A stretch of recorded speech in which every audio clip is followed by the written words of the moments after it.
Victoria, anong pihit ang buo kong pangalan. Piyesta ng patron namin nang dumating ang mga Hapon. Hindi ko na mabilang ang mga sundalong Hapon na lumapastangan sa amin. Mga hayop sila. Maaari ko ba mahaplas ang iyong mukha? Wala ka pa bang karanasan? Ano ba yung nararamdaman mo? Nakakapaso na ang init ng katawan ko. Gaano kainit? Bakit tila kakaiba ang saya mo ngayong umaga? Wala ka bang naaalala sa ginawa mo kagabi? Tinutuya mo ba ako? Bakit mo itinatato ang mga nangyari? Bulag na nga ako, hinahamak mo pang pagkalalaki ko? Hindi ko alam ang sinasabi mo. Gising ka ba, Toyang?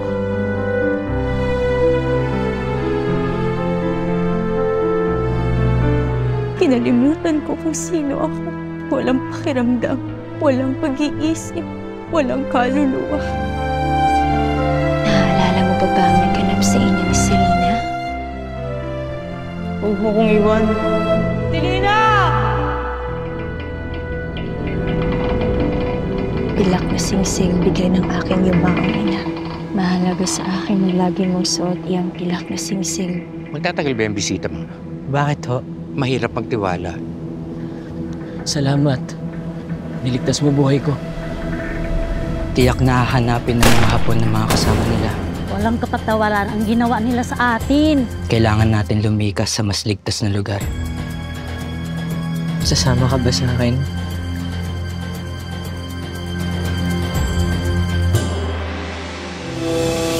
Maligayahan ka ba sa ginawa ko sa'yo? Bakit mo ako pinaglalaruan? Hindi ako puta.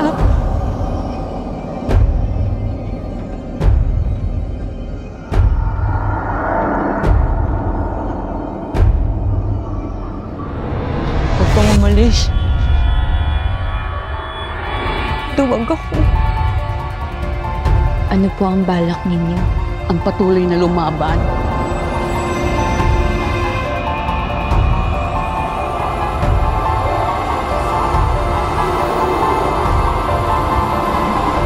Nais kong mag-init ang katawan mo sa pagnanasa.